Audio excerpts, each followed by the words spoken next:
안내문을 보니까 됐던 건데 왜 안 되나 하면서 헷갈렸었죠.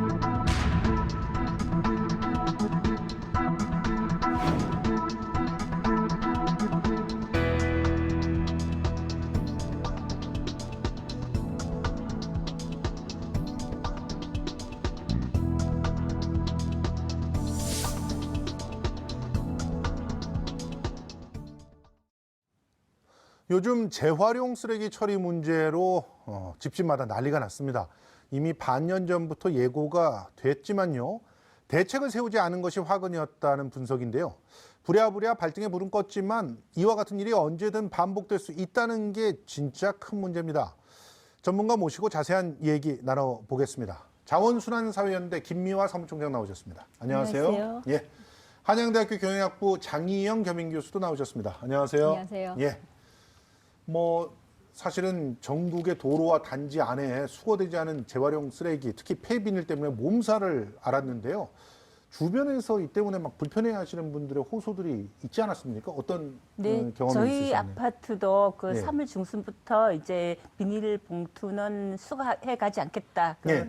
공고문을 붙였습니다. 아, 붙여갖고 주민들이 항의하고 막 그랬거든요. 예, 그래갖고 이게 어떻게 된 거냐 저도 막 알아보니까 이제 수거 업체들이 예. 뭐 비용이 너무 많이 들기 때문에 수거하지 않는다. 또 예. 하나는 그 이물질이 많이 들어갔고 예. 비닐 봉투만 깨끗하게 분리 배출하면 가져가는데 그 안에 온갖 쓰레기들이 들어가니까 예. 안 가져간다. 뭐 이런 그 이야기를 해갖고 정말 이렇게 굉장히 주민들이 혼란스러워했습니다. 근데 어제 저희 아파트에 다시 한번 이렇게 공고문이 붙였는데 비닐 봉투를 깨끗하게 분리 배출해주면 가져갑니다. 근데 모니터링을 해보니까 아직도 60%가 쓰레기입니다. 아. 분리 배출해주세요. 이렇게 아. 어제 붙었습니다. 예. 그렇군요.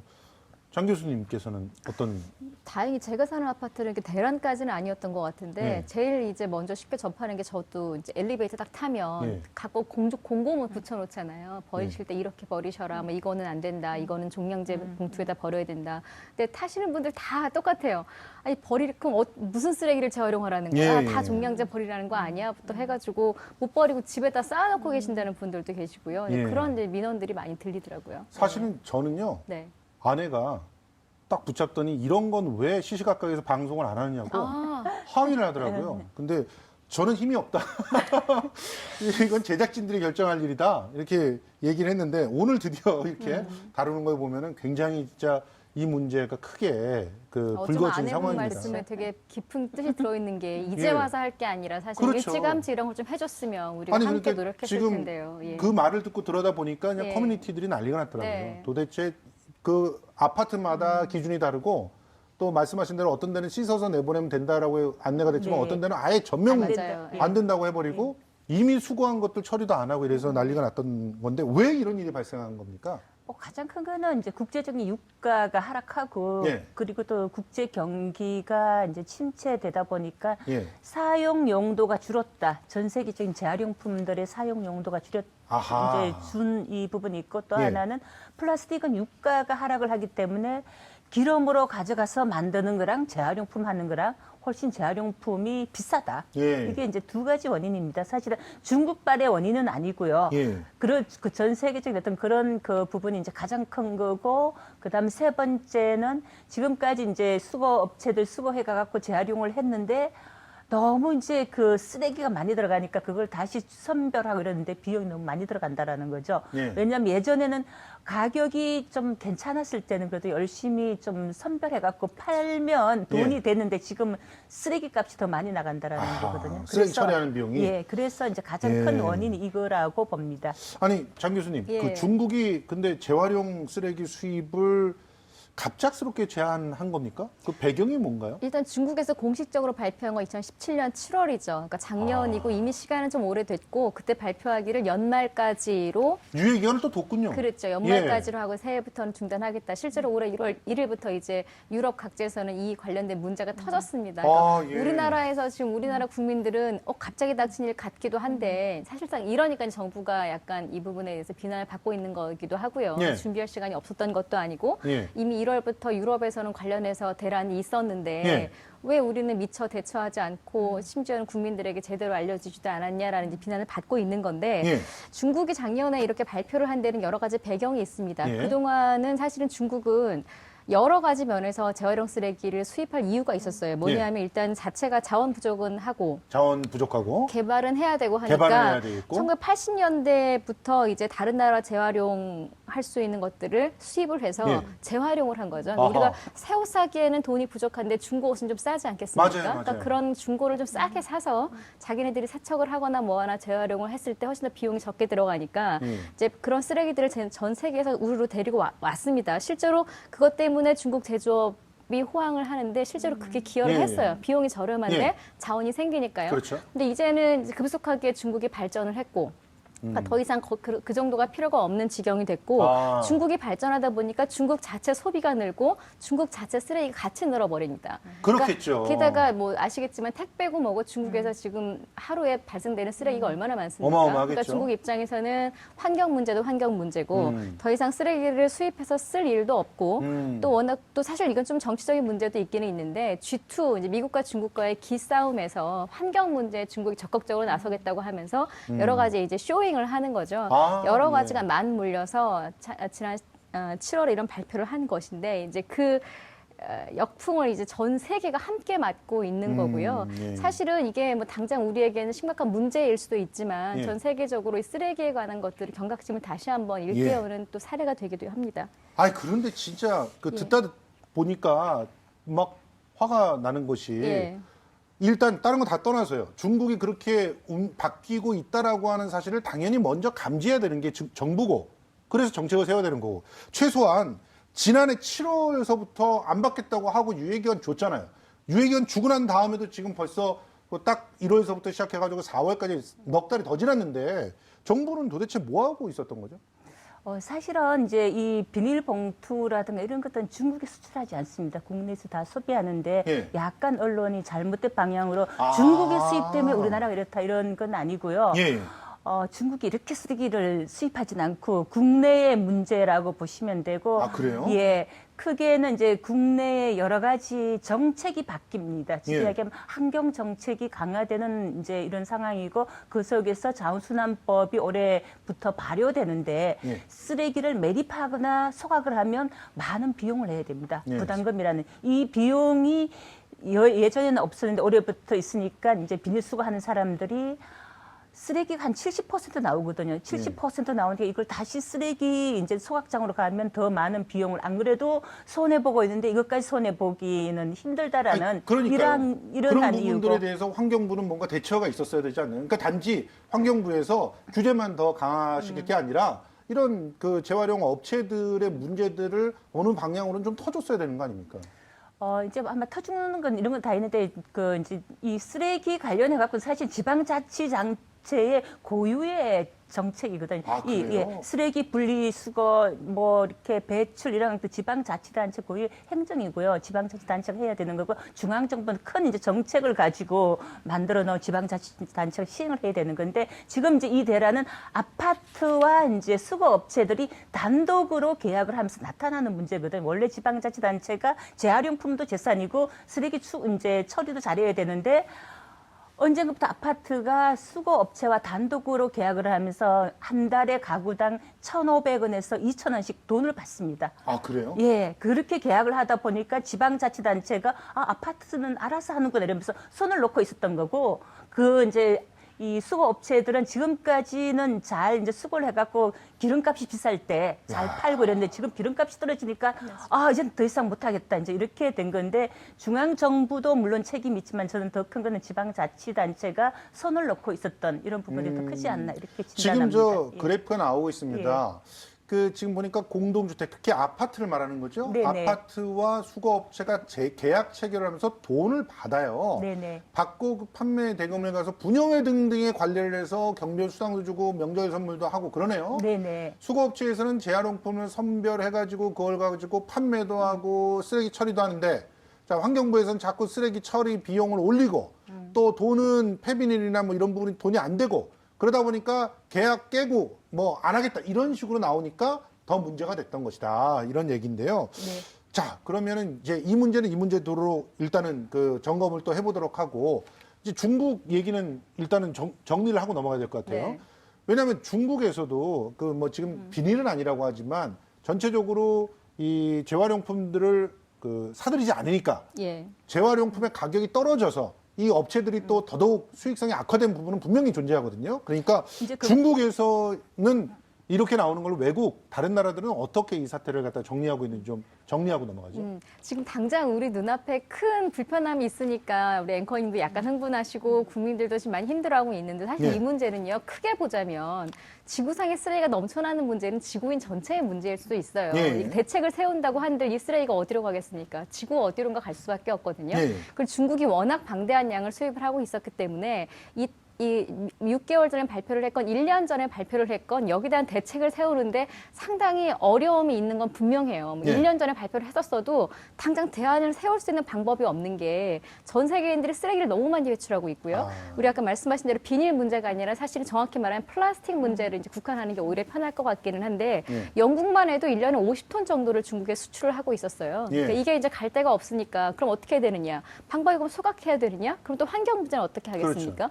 그럼 매립해야 되느냐? 역시 환경 문제 그렇죠. 있어요. 어딘가 버려야 되는데 그래서 베트남이나 어디 좀 또다시 이제 약간 개발도상국이나 후진국으로 보냅니다. 그런다고 문제가 해결될까요? 안 되죠. 이렇기 때문에 지금 영국에서 같은 경우에는 당장 어떤 대책을 세우기보다는 장기적으로 플라스틱 자체 사용을 줄이자라는 캠페인을 이제 벌이고 있고요. 네. 우리나라 정부의 비판이 있는 것처럼 영국 국민들도 지금까지 영국 니네 뭐 했니? 라고 역시 영국 정부를 비판을 하고 있습니다. 네. 그래서 영국도 지금 장단기적으로 여기에 대해서 플라스틱을 줄이기 위한 방법을 모색을 하고 있는 중이고요. 네. 쓰레기 처분도 뭐 가장 간단한 건 줄이기 위해 가장 쉬운 건 그거예요. 쓰레기 버리려면 돈 내. 이러면 알아서 좀 줄이겠죠. 네. 그래서 이런 방법들이 나쁘게만 해석되는 게 아니라 워낙 심각하다 보니까 전 세계적으로 재활용 쓰레기를 버리는 것 자체에 이제 세금을 매긴다거나 이렇게 금전적인 돈을 내게 하는 방법들도 많이 쓰이고 있습니다. 네. 캐나다 같은 경우가 이제 조금 좋은 예로 많이 이제 쓰이고 있는데요. 캐나다도 마찬가지로 재활용 쓰레기를 이제 수출하는, 그러니까 중국이 아닌 여러 나라를 다변화하겠다는 노력을 하고는 있어요. 근데 어제까지 제한이 있기 때문에 여기 대해서 이제 그 소비자들에게 비용을 분담하게 하는 제도를 도입을 할 생각이고요. 네. 그러니까 전 세계적으로 나올 수 있는 대안은 사실상 제한되어 있고 거의 다 비슷합니다. 다만 그렇죠. 그걸 줄이거나 아니면은 그렇죠. 돈 없애거나 내기 위해서 하죠. 스스로 줄이게 하거나 하거나 예. 아예 원천적으로 플라스틱을 이제 쓰지 않도록 하거나. 그렇죠. 예. 그렇게 하고 여러 가지인데 이 부분을 이제 각국 정부들이 어떤 정부가 더 강력하게 규제를 하고 더 강력하게 추진하느냐, 더 느슨하게 가느냐 이 차이일 것 같습니다. 알겠습니다.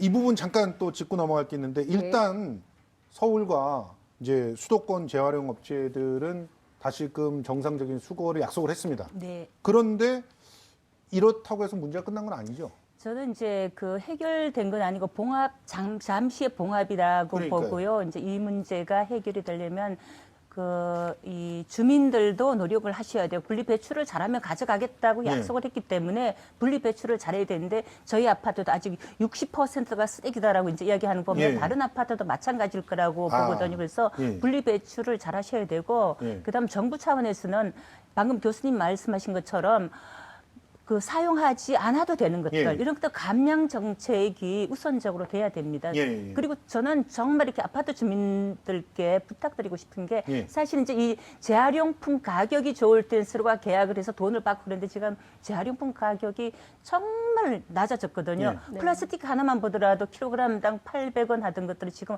100원 하거든요. 아, 예. 그럼 이거는 처리 수거 비용도 안 된다라는 이야기거든요. 예. 그때 이제 800원 할 때 그 가구당 월 1,500원, 2,000원 받았다 그러면 지금은 안 받는 게 맞습니다. 아, 가져가도 이 안 되기 때문에 그래서 저는 같이 상승을 해야 된다. 아. 그러니까 지금 이렇게 어려울 때 돈을 예. 좀 안 받고 또 이제 가격이 좀 올라가면 또 예. 돈을 받고 이런 식으로 하면 이 수거 업체나 그 재활용 업체들도 좀 이렇게 숨통이 트이는 거고. 알겠습니다. 근데 계속 그 이제 주민들 돈 달라 그러고 그리고 수거 업체나 재활용 업체는 돈을 못 주고 있고 이럴 때는 이런 문제가 또 생길 수 있다라고 봅니다. 그래서 저는 주민들도 노력하고 그다음에 지방자치단체도 교육 홍보 분리 예. 배출을 하게끔 해주고 그다음에 정부는 더 이상 폐기물이 더 이상 발생하지 않게끔 그런 제도적인 것들을 강화시켜줘야 됩니다. 아, 그렇군요. 아, 지금 뭐 여러 측면에서 그 문제의 원인과 해결책을 갖다 좀 짚어주셨는데 일단 기본적으로 이 서울시 같은 경우요. 그 지금 뭐 재활용품 수거에 대해서 직접 지원을 하겠다 이렇게 나선데 그럼 뭐 지자체들이 나서는 그런 모습 중에 하나라고 봐요. 네네. 이게 의미가 어떤 겁니까? 저는 의미가 굉장히 있다고 생각하고요. 예. 지금까지 아파트의 그 재활용품들은 지자체가 손을 놓고 있었습니다. 그러다 예. 보니까 주민하고 수거업체와의 관계 이렇게 그 극단적으로 흘렀는데 지자체가 지금이라도 개입한다고 하니까 굉장히 좋은 방식이고요. 근데 지자체가 다만- 그렇게 나서면 또 예. 뭐 아파트 공동주택에서는 우리 생기던 수입이 하나 없어진다고 뭐 또 뭐 반발하고 이러지는 않을까요? 근데 궁극적으로는 이게 지방자치단체 재산이거든요. 재활용품들은. 아, 그래요? 근데 어느 날 이제 이 그 아파트가 우리 재산이에요 이러면서 계약을 한 거기 때문에 이건 지방자치 재산으로 봐줘야 되는 거고 지방자치단체가 예. 청소 예산에서 모자라는 부분을 재활용품을 팔아갖고 그 같이 사용하는 거기 때문에 예. 그 비용을 주민들이 가져버리면 단독 주택은 다 재활용품은 지방자치단체 재산이잖아요. 그럼 그렇죠. 형평성의 문제가 있거든요. 여기는 맞습니다. 자기네들이 팔고 여기는 그러네요. 지자체가 가져가고 이러한 것들에서 예. 우리가 좀 대의적인 측면에서 이제 바라봐야 된다 이런 거고요. 예. 아마 지방자치단체가 지금 관리를 한다 그러더라도 관리밖에 안 되고 수거를 해서 지방자치단체가 그 처리하기는 힘듭니다. 왜냐하면 그건 인프라가 있어야 되거든. 재활용 뭐 시설이라든가 뭐 이렇게 이런 것들이 있어야 되는데 현재 용량으로는 지방자치단체가 그만큼 갖고 있지 않다. 아마 다만 지금 현재 이제 민간 업체가 하는 것들을 지방자치단체가 잘 관리를 하겠다. 그런 걸로 받아보시면 이제 알겠습니다. 들으시면 돼요. 예. 지금 서울시나 정부 대책 중에서 아쉬운 면들은 좀 없어요? 보시기에? 당장이 아쉽죠. 사실은. 근데 지금 말씀하신 대로 우리나라가 조금 독특하기는 해요. 왜냐하면 전 세계적으로 이런 재활용 쓰레기 문제는 당연히 중앙정부에서 책임을 집니다. 근데 우리나라는 좀 그 지자체에 이제 책임이 있는 거죠. 근데 우리나라는 되게 독특하게 오래전부터 아파트 재활용 쓰레기는 자체 이렇게 관리를 하고 예를 들면 뭐 비싼 거는 팔기도 하고 이래서 그 수익으로 아파트 관리 직원들 수당도 줬고요. 주민들 뭐 선물도 줬고요. 또 직접적으로 도움이 되는 건 관리비 차감이 되기도 했어요. 예. 그러니까 우리가 이렇게 운영해서 돈을 벌었습니다. 관리비 이만큼 깎아드릴게요. 그럼 주민들이 오히려 잘 됐다라고 하고요. 근데 이걸 가지고 우리나라가 독특한 거에 대해서 비난할 수만은 또 없는 게 사실은 상생일 수도 있잖아요. 지자체가 다 쓰레기 수거를 하려면 또 그만큼 비용이 들어가는데 윈윈 할 수 있으면 인력도 나누고 그래 수익 나눠 가질 수 있는 부분 인정할게. 왜냐하면 우리가 그만큼 비용을 줄였으니까 상생이 되면 가능한 건데 문제는 잘 나갈 때는 괜찮아요. 이렇게 힘들 때 문제가 생겼을 때 그동안 수거해가던 업체들은 이제 안 할래. 원래 지자체 책임이잖아. 지자체가 해. 지자체는 이제까지는 수익됐던 해오고서는 왜 이러는 게 어딨어. 이렇게 이제 맞습니다. 이렇게 싸움이 예. 갈 때가 문제인 건데 이 부분에 대해서 대책을 못 세운 건 사실은 민간 업체보다는 정부 쪽에 책임을 묻는 거는 맞아요. 지금부터는 이 부분을 해결을 해야 되는데 지자체나 수거업체나 지금 힘든 거는 마찬가지입니다. 자, 일단 그러면 그 해결책이라고 짚어 주셨던 것 중에서 하나씩 살펴봐야 될 것 같습니다. 일단 우리 주민들이 직접 할 수 있는 방법 중에 하나, 이 재활용품의 상태를 좀 개선하자. 그래서 이게 진짜 재활용품인지 쓰레기인지 뭐 구분이 안 되는 그런 것들은 좀 내놓지 말자. 이런 입장에서 하나 그래픽을 보면서 재활용품 분리 배출 요령 한번 확인하면서 가봤으면 좋겠습니다. 종이류 같은 경우는 물기에 젖지 않게 묻거나 박스에 담아서 배출한다. 이건 다 알고 있으면서 잘 못하는 거예요. 맞아요. 또 종이팩 같은 경우는 내용물 비우고 헹궈야 되죠. 그래서 압착해서 배출을 한다. 자, 그리고 캔이나 고철류 같은 경우는 내용을 당연히 비워야죠. 그리고 플라스틱 뚜껑 있으면 분리해서 배출해야 되는 게 맞죠. 또 부탄가스 같은 건 구멍 뚫어야죠. 유리병 같은 경우는 깨지지 않게 내용물 잘 비우고 또 소매점에서 소주병, 맥주병 같은 경우는 환불하고 플라스틱 같은 경우도 역시 내용물 다 비우고 이물질을 제거해야 됩니다. 저거 뜯기 싫어가지고 안 하시는 분들 꽤 많아요. 비닐류 같은 경우도 이물질이 묻었다면 씻어서 배출해야 된다는 거죠. 그렇지 않고 그냥 음식물이랑 같이 넣어버리면 안 된다는 건데, 자, 이제 저런 그 수칙만 잘 지켜도 수거해가는 업체에서 그나마 좀 부대 비용이 드니까 좀 수거를 해갈 수 있다고 보십니까? 저 그 내용은 너무 일반적인 거고요. 저건 아주 옛날에 만들고 요즘 이렇게 우리의 그 소비 패턴이 굉장히 많이 바뀌었잖아요. 예. 그래서 옛날엔 유리가 전자레인지에 못 들어간 요즘 유리가 다 전자레인지에 들어갑니다. 그렇죠. 건강을 위해서 다 유리를 예. 쓰거든요. 근데 그 전자레인지에 들어가는 유리가 왜 안 깨질까요? 내화 유리니까 그런 거 아닙니까? 그러니까 예. 그 내열이 그러니까 강한 뭘 유리, 넣겠죠. 그 유리 속에 별거 다 그렇죠. 집어넣기 때문에 유리가 안 깨지거든. 근데 그 유리하고 단순하게 우리가 분리 배출할 유리하고 같이 넣으면 재활용을 하게 되면 다른 유리는 빵꾸라든가 그러네요. 펑크가 나갖고 유리가 못 씁니다. 재활용이 그렇네요. 안 되거든요. 그러면 내열 유리, 뭐 이렇게 냄비 뚜껑, 뚜껑이라든가, 그다음은 예. 전자레인지에 예. 들어가는 유리는 그 종량제 봉투 속에 버려주십시오. 이렇게 해야 되는데 아. 그냥 유리는 다 이렇게 분리배출하고 유리에 넣어주십시오.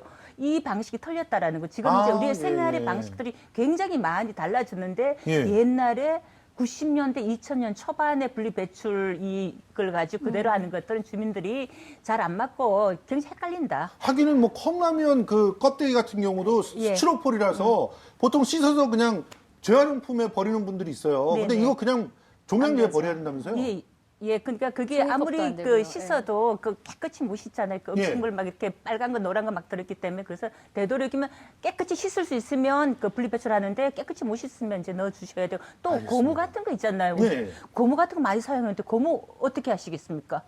종량제에 버려야 되나요, 그것도? 예, 그러니까 이러한 것들에서 세세한 품목까지 알려주셔야 되는데 지금의 분리배출 이제 표시 이런 거 보면 그렇게 안 되어 있다. 그래서 주민들한테 이제는 분리배출을 그렇게 잘 가르치는 것도 굉장히 중요하지만 종량제 봉투 속에 넣어야 될 품목 이런 것들을 종량제 봉투 속에다가 봉투 앞에다가 크게 이렇게 해갖고 아, 그것도 하나의 세세하게 방법이네요. 그걸 예. 해주셔야 됩니다. 그러니까 예. 시민들이 잘 모르거든요. 그렇죠. 그렇습니다.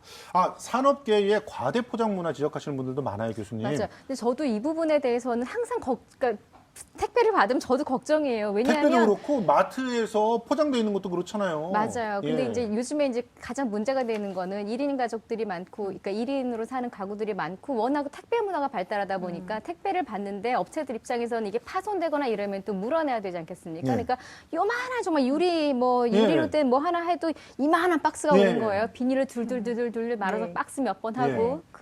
왜냐 그게 더 저렴하니까요. 예. 그 비닐 가격이 워낙 싸니까요. 플라스틱이 싸고. 이런 부분은 당연히 환경 오염의 문제가 되고요. 가장 큰 사실 이 부분에서 가장 책임이 있는 나라를 꼽자면 중국입니다. 예. 중국은 게다가 재활용 이런 배출도 제대로 안 되고 있는 상황이거든요. 그래서 이 부분에 대한 거 당연히 저는 문제일 거라고 보고요. 다만 이런 부분들을 지금 단기적으로 우리가 이렇게 하든 저렇게 하든 다 대책을 논하는 것도 상당히 의미가 있지만 영국 같은 경우에는 아까 잠시 말씀드렸지만 2030년인가요? 언제 연도를 딱 예. 집어서 그때부터는 아예 플라스틱을 생산하지 못하도록 하는 이런 예. 강력한 법안. 물론 그게 그때 시행될지 어떨지는 모르겠지만 예. 이게 얼마나 경각심이 됩니까? 그렇습니다. 되게 유럽은 그런 식으로 세게 가더라고요. 맞아요. 예를 들어 뭐 예. 환경, 자동차, 뭐 디젤 차가 문제가 되니까 역시 2020년인가 언제까지 내연기관 그때부터는 없애버린다잖아요. 아예 네. 생산 네. 금지를 해버리는 예. 거죠. 그러니까 지금 우리나라도 뭐 잘 씻어버리기, 잘 배출하기 이렇게 단기적인 정책을 많이 내세우고는 있습니다만 이걸로 경각심을 불러일으키기에는 오히려 불편만 가중되고 맞습니다. 아니 그 쓰레기를 쓰라는 예. 거야, 말라는 거야, 예. 막 이렇게 불편만 가중되는데 그런 단기적인 방법 플러스 예. 인식을 좀 바꿀 수 있는 큰 예. 메시지를 함께 좀 정부가 전달했으면 어떨까 싶습니다. 알겠습니다. 네. 아니 우리 정부가 그렇게 규제를 함으로 인해서 예. 어떻게 보면 그 기업들은 또 새로운 그 규제에 맞는 상품을 그럼요. 만들어내다 예. 보면은 시장을 선점할 수도 있는데 규제가 늦어져서 오히려 그 시장 선점 노력들을 안 할 수도 있거든요. 그런 측면에서 좀 고민을 같이 해봐야 되지 않나 이런 생각이 드는데 일단 시간이 지금 저희가 너무 없어가지고요. 마지막으로 이번 쓰레기 대란을 겪으면서 뭔가 시민들과 정부에게 꼭 당부하고 싶은 말씀 있으시면 좀 두 분 짧게 좀 부탁드립니다. 예, 국가는 어쨌든 간에 쓰레기를 안 만드는 정책으로 가져가야 되는 거고요. 지자체는 시민들한테 분리배출 홍보를 열심히 해주셔야 됩니다. 그리고 시민들은 정말 이렇게 분리배출을 잘 해주셔야만이 이 문제를 같이 극복할 수 있고 생산자는 말 그대로 재활용이 가능한 제품 이런 것들로 만들어 주십시오. 그러면 이 문제는 더 이상 나타나지 않는다고 봅니다. 그렇습니다. 어떻게 생각하십니까? 짧게 말씀드리자면 일단 벌어진 일에 대한 책임은 전 정부에게 있다고 봅니다. 예. 빠른 대책 좀 요구하고 싶고요. 예. 그다음에 여기다 불평불만하고 있을 국민들 이거 우리 일이거든요. 그렇죠. 누구 탓할 일이 아닙니다. 우리 스스로 만든 거예요. 우리 스스로 예. 한번 인식을 제고해보고 다른 나라 사례들 한번 열심히 찾아보고 같이 함께 고민을 했으면 좋겠습니다. 알겠습니다. 뭐 어떤 면에서는 우리 모두가 우리들의 욕망을 절제하지 못함으로써 함께 만든 그런 환경 대란이 아닌가 생각해 봅니다. 그래서 우리 먼저 조금씩 바뀌어야 되지 않을까요? 지금까지 자원순환사회 연대 김미화 사무총장님, 한양대 경영학부의 장희영 겸임 교수와 함께했습니다. 두 분 고맙습니다. 감사합니다. 고맙습니다.